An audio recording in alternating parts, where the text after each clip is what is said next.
Rivers, he's the criminal lawyer. Who is he? Bruce Rivers, he's the criminal lawyer. And who is he? Bruce Rivers, he's the criminal lawyer. And what he do? And it's gonna react to all the self-snitching.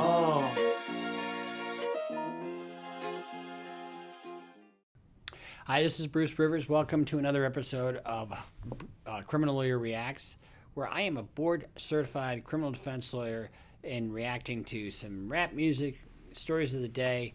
Follow us on Instagram, Twitter, Patreon, and want to just put a shout-out to our supporters, Michael Rivers, the producer of this channel, Jaylap from CRAM, who gives us our intro, very fire. And want to thank all of our supporters. We're nearing 270,000 subscribers, and we're almost at 7,000 on Instagram, so let's get those numbers up there. Want to just also talk about some of the comments. You know, we're trying to get to some requests. We can't get to all of them, obviously, but we're kind of knocking them out as we go. But keep your comments respectful. I like to read some of the ones that are in the held for review section.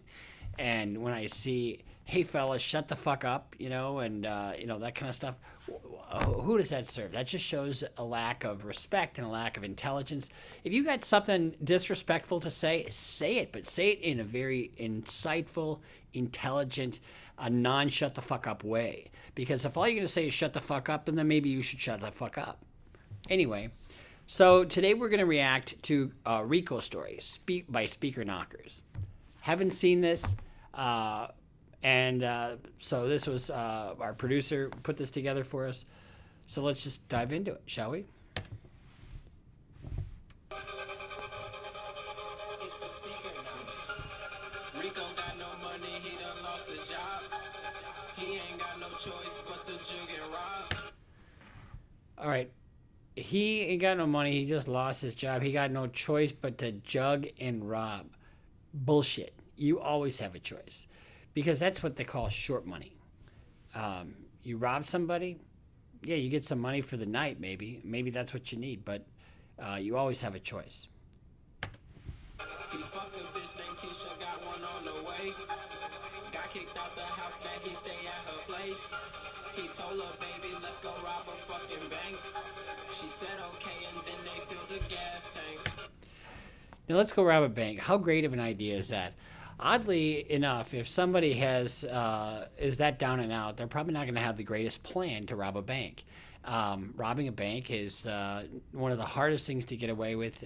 In federal court, you can get quite a number. I've tried one bank robbery case in my career, and my guy was the bank robber or the getaway driver.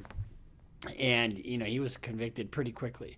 And he was offered a deal without snitching, and he wound up getting what they call a trial tax at the end of it. So, robbing a bank, not a good idea. Pulled up to the bank, he parked on the side. He got out the car, she said, I'll stay inside. Just because she stays inside doesn't mean that she's absolved of any guilt. She's aiding and abetting, otherwise conspiring, which means she's just as responsible for the underlying crime as the person's committing it. Mask on, load his fofo. Pray to God and then he opened up the door. Point his gun and said, don't nobody move. So now you enter a gun into the situation where you have a bank robbery. So that automatically, where you have a gun present during the commission of a violent crime, that's an 84-month mandatory minimum. Just give me all the money and we all cool. He told her, tell her, please don't try no funny shit. Cause if you try some shit, I'll shoot up this bitch. Okay, there's another crime, threat of violence. And all this is going to be on video and on likelihood audio. And then while the teller's sitting there at her teller station, she's got a button here, a button on the floor. She just presses a button, and the cops are on their way, and you don't even know it. She said okay and gave him about $100K. He started walking backwards, then he ran away. Okay, if you're running away with $100,000 in your hands, guess what? The cops like to go after the person who's running.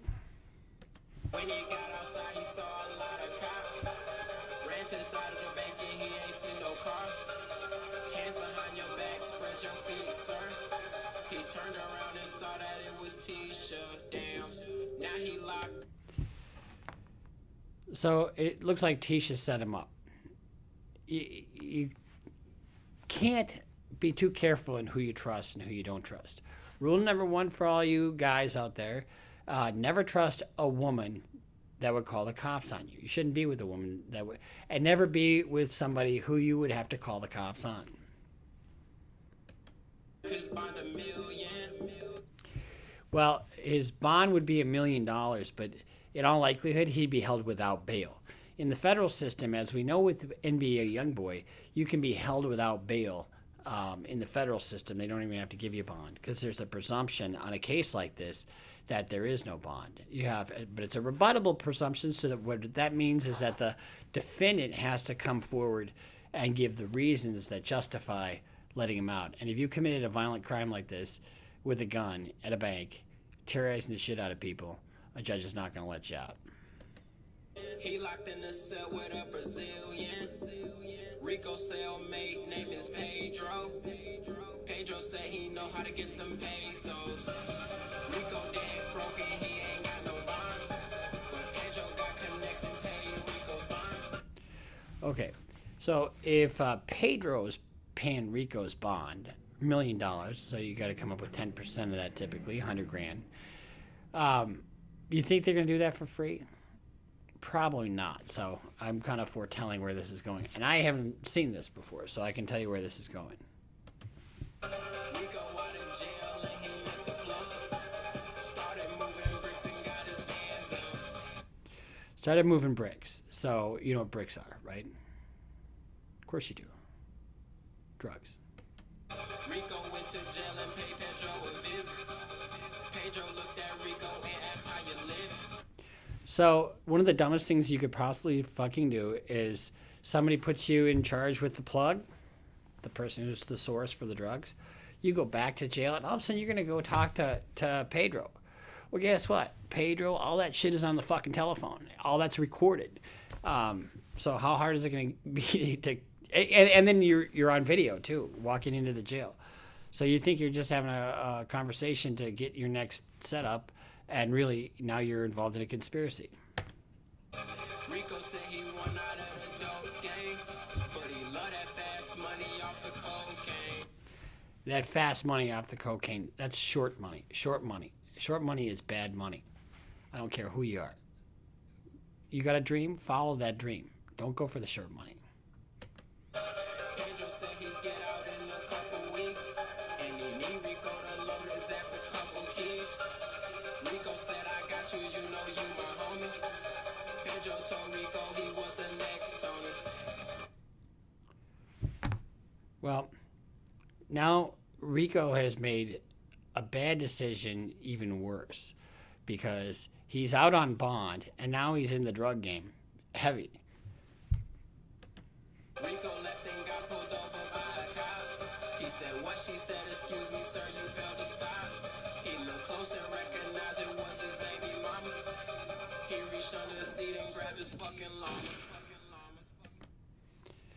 Okay, so most of the time, these drug cases are snitch cases. They almost all start from snitches.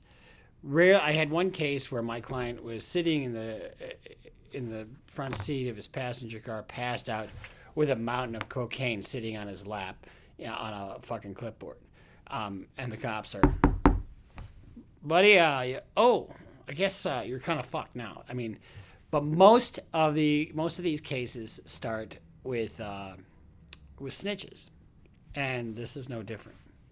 And especially when all of a sudden you get stopped for a traffic stop, which is probably a bullshit stop anyway, and then I can smell marijuana in the car. We're gonna have, and then they find some other bullshit reason to toss the car, and guess what? See you later. All right. So then at the end of the song, he grabs this llama, which I assume is one of these, and he kills his baby's mama with his llama. Very artistic. But you go from being broke and not having any fucking money to robbing a bank, making a plan to rob a bank, getting set up by your girlfriend, and then getting into the drug game, and then now you kill your baby's mama. So now you've gone from just having some financial difficulties to all of a sudden committing a murder one, or well, probably murder two. It could be murder one because you could form premeditation in the blink of an eye, actually. But just bad decision after bad decision. So should we get into part two? What do you think? Should we watch part two? All right, let's dissect part two and see how much worse this can get for this guy. Catchy though, doesn't it?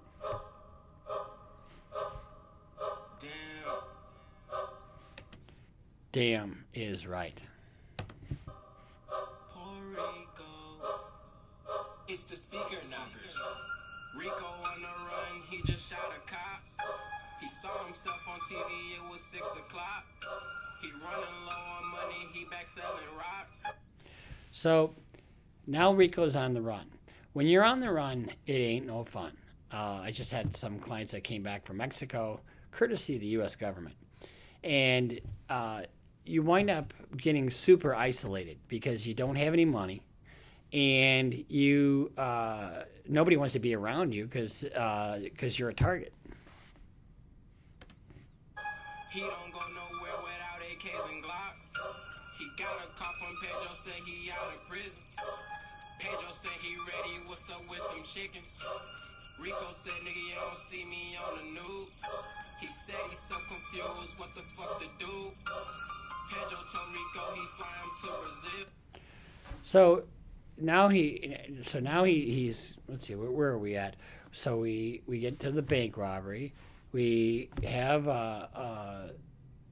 dealing dope, and then a murder, and then now we've got him fleeing the country. One of the things when you flee, they use that as evidence against you for consciousness of guilt. So what you did, you fled because you knew you were guilty. And so now he's back with Pedro, who ain't going to do him any favors. I don't think this is going to end well for Rico. Rico said, hell no, you trying to get me killed. Pedro said, just come, you got a couple mil. You know, it's the short money again. Pedro's saying, come on, you're fine, no problem. What's going to happen is, they're worried about a loose end, where they're worried about him becoming a snitch, right? So they're going to try to entice him to come to them, and then he becomes fertilizer. Said, all right, I can't turn down that deal. Rico on the plane thinking about that cash. Met a bitch named Nikki and she stupid bad. Nikki told Rico that she be selling drugs. Rico said, what's up, baby, I'm the plug. They both got off the plane, but she ain't have no ride. He gave Nikki a ride cause she one of a kind. So this is another dynamic that I see quite often, where guys make really dumb decisions based upon a hot woman. Behind every gorgeous woman, guess what? There's a guy kicking himself. Why the fuck did I get in touch with her? You got to have something more than just looks. You got to have, a decent job, education, personality. You have to have some moral code. You just can't just be a hot piece of ass. Up to the trap and left Nikki inside. Rico looked outside and all these cops arrived. Oh, damn! All the cops arrived. Well, what? You got set up again by a fucking woman. Rico, come on. Rico fucking spazzed out. Grabbed the chopper and said, fuck it, busting cabs now. Okay. Getting into a firefight with cops is never a good idea. Cops are notoriously motivated by violence. This ain't gonna end well for Rico, I think. Bullets flying through the trap house. Got shot a couple times, but he ain't tapped out. He ain't tapped out yet. What's gonna happen, do you think? Ran to the back of the house and he got in the Audi. Drove to Pedro's house, Rico was crying loudly. Looked up at the sky and it was getting cloudy.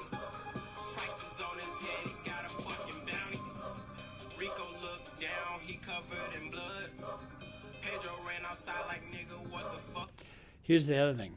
So, guess what happens when you're all full of blood after you just got in a firefight with some fucking cops and you go to somebody's house? You bring heat on them. So, what the fuck is right? Rico told Pedro that he went fucking savage. Whole lot of action, bunch of guns clapping. Pedro asked Rico how is he still alive. Rico said, I don't know, I think I'll be just fine. Pedro told Rico about a bitch named Nikki. Rico said, hold on, I know a bitch named Nikki. Pedro said, hold on, Rico, I'm coming back. Went inside the house and grabbed the fucking strap. Uh-oh. Grabbed a fucking strap. Well, I think Rico is going to probably regret his decision to go see Pedro. Rico looked down, had to check his phone. Pedro came out, bang, Rico's dome. So it looks like Rico is no more Rico. So that actually, these two parts are a good lesson in making bad decision after bad decision after bad decision based on what you think crime can benefit you. Sometimes crime does benefit people, but most of the time it doesn't. It's better to not have to look at your back.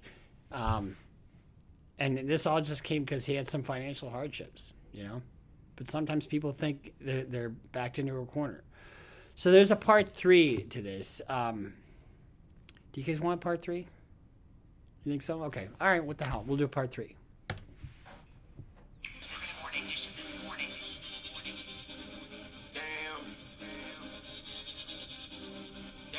I didn't expect this. I thought Rico would be dead, but Rico's still alive. It's the speaker Knockerz. Rico can't move, Rico can't talk. The doctor said he might not be able to walk. 1 bullet in his head, 5 in his back. Bullet in his head, 5 in his back. And this is so common nowadays. You know, we've been talking about smoking ops and, you know, in some of these songs, you know, the Who I Smoke and When I See You. And, you know, this is kind of a manifestation of you know, kind of a more of a detailed story of that kind of violence. And, you know, I don't condone the violence at all. I, you know, there was a difference in my reaction to Who I Smoke and to When I See You. And it was because it, you know, when I really liked Who I Smoke for the setting that it was in and the actual song and what it sounded like, but the content of it didn't really hit me until we did When I See You. And I saw those guys at the gravesite. Or whether it was their actual gravesite, but it was a mausoleum. And I just thought, you know, this violence and violence to the end is something to really, you guys can all change that. You know, be a force of change in your little circle. If, you know, what do we have, 270,000 people who watch this channel? If every single one of those people within their little circle did something to change that violence, we could make a big force in this country. The doctors ran a check and he was high on crack. Pedro out the country, he watching the news. By the way, that comment about him being high on crack, if you're high on crack, you can take all kinds of bullets. I mean, maybe you've seen that scene in Scarface where he's just totally doped up on cocaine, and why don't you say hello to my little friend, you know, that one. And he doesn't feel it because he's, you know, cocaine and crack is it's, you know, it's a pain suppressant. He thought Rico was trying to play him like a fool. See, Pedro thought Puerto Rico was the fucking feds. So Pedro shot that nigga in the fucking head. When Pedro was in jail, he met an agent. It was Nikki, she started interrogate. Uh-oh. So Nikki was an agent. You know, if you think about Facebook and all the networks of people, the feds have the same kind of thing. Like, let's say this guy gets busted with some dope. And they say, okay, if you give us 3 people, we'll let you go. And then so he narcs on 3 people. And then those three people, and all of a sudden, before you know it, they've got a network of snitches all over the fucking place. And there's no real safe way to use or deal. So you never know when you're dealing with somebody new, whether they're a Fed or not. I am not a Fed at all. I actually see that comment every once in a while, and that's the dumbest thing I could ever hear you guys say. I am a criminal defense lawyer. And the reason I do this channel is to inform, so you guys don't make the same fucking mistakes that Rico made. Rico's made some bad choices. Pedro was solid, Nicky no patience. Nicky said alright, ain't seen him a day since. Pedro can't fucking sleep.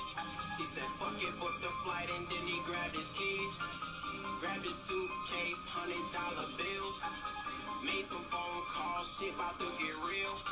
See, now Pedro's on the run because he somehow got in it with Nicky, and so now Pedro's got the drug trafficking shit, he's got the other shit, and now he's got Nicky after him. Now he's fleeing the country. Weeks go by and Rico started feeling good. Rico think he about to go back to the hood. He told the doctors he was leaving, they like, no you're not. He about to go to jail for killing a cop. Damn. Oh my God. Rico in the back of a fucking cop car. He crying, he know he about to do some fucking time. He can't think straight, Rico going crazy. He losing his mind. Damn. That's stress. I've seen that before. It's real. And it's like, what now? All from bad decisions. Rico in the court now. They sentenced him to death, his time for short now. He crying, help me, Lord, now. The judge ain't had no patience, she calling the scores now. Rico on the jail bus. You know, it's remarkable how vivid this song is, and how kind of realistic it is in terms of the escalation of bad decisions, and the consequences that await you if you make those bad decisions on a regular basis. The other niggas on a jail bus, riding on the bridge in the jail bus. A whole bunch of cars around the jail bus. Rico looked around, he hear explosions and shit. This is not common, and generally speaking, whenever you're transported by the feds, first of all, nobody knows when or where you're going to be transported. Even like if they're transporting one of my clients from jail to the court or jail to anywhere, I don't even know. And they don't tell you because they don't want this kind of stuff to happen. Somebody cracked his handcuffs, opened his shit. He turned around and saw that it was Pedro and shit. They strapped up Pedro, told Rico to lay low and shit. SWAT arrived, they letting them AKs blow and shit. Nikki there, she got her fucking face blown and shit. Okay, so we got a federal agent being killed. So that is a death penalty. Shooting cops, he's saying prayers and shit. Too much gunfire, them boys Rico and Pedro got lit.